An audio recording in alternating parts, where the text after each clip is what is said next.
Y'all, this is Sally from Sally's Southern Keto Kitchen, and today we're going to make some keto brownies. And then when we finish with the keto brownies, we're going to make a keto friendly buttercream and make us up some whoopie pies. So this is going to be a lot of fun and a really good way to get some chocolate into your life. We all need a little bit of dark chocolate because it's like really healthy for us, and sometimes you just really want chocolate. So here we go. First thing we're going to do is put in a half a cup of melted butter. I use Kerrygold butter. It's grass-fed and it's good for you. It's yummy. So put that right up in there. Then we're going to put in some 1 1/4 cups of swerve. And this base recipe is coming to y'all today from Laura Burton at Keto Recipes. And I kind of tweaked it a little bit, but still, yeah, it was her basic idea that gave us this recipe. Now we're going to just kind of mix together this butter and sugar.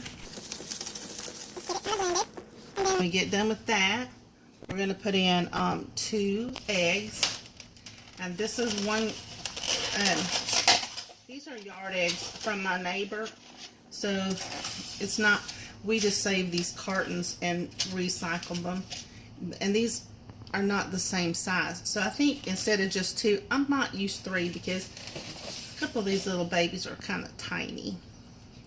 I'm going to break them into this deal right here in case I get a little shell in it. And you don't want that in your brownies. So we'll just crack it over here. Make sure it looks right. Yep, no yuckies. Here we go. We're going to get these mixed in real good. Okay, now that that's mixed in real good, now what we're going to add to that is a half a cup of unsweetened Hershey's cocoa chocolate, unsweetened for baking. I like to add a little bit of the Sucrin Gold and brown sugar, and this gives your brownies a little chewiness to me. Then I'm going to put in 3/4 cup raw almond flour, a little bit of salt. It calls for about 1/4 teaspoon of salt, so just kind of shake some in. This is pink Himalayan sea salt, the best stuff you can get. And then pure vanilla extract, the real stuff, not the imitation that has all the blah blah blahs that you can't even pronounce in there. Let's get the real deal, y'all. And there we're going to put in a teaspoon. My teaspoons are bigger than yours, just because, hey, I love vanilla. Well, maybe just a little bit more, because it looks like it was lonesome. It needed some help. Okay, there we go. Now we're going to mix all this up again.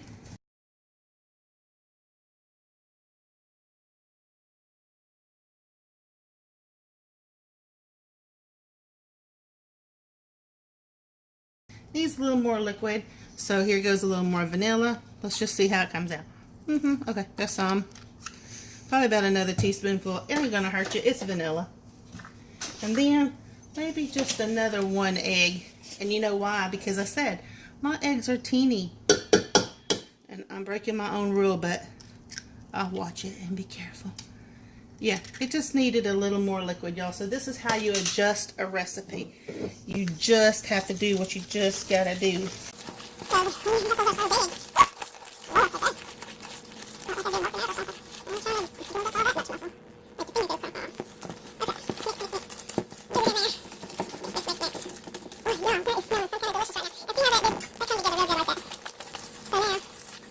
Much better. Now, I'm gonna put this into a little baking pan thing. Get all this business out of our way. Come in here like this, scrape it down the sides. We invited everybody to the party. We want to make sure they come. So we'll get this lined up and we'll get it in the pan and we'll come right back and show it to you. Got done with the whisk and we just kind of blend it together. And it came together really good just with the whisk and the spatula. And so we're going to put it into the cake pan now. Just drop it in here. That's a nice batter, y'all.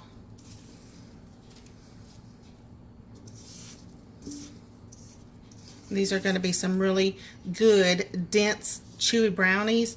And that's one of the reasons why I decided we're going to turn them into whoopie pies. Put a little buttercream in the center of them. Almost like a Hostess Ding Dong. Just smash these out and make sure your corners are full. You know, all that. Just get it all smooshed out in the pan evenly. As evenly as you possibly can, you know. It don't have to be an exact science. I mean, it's food and it's yummy.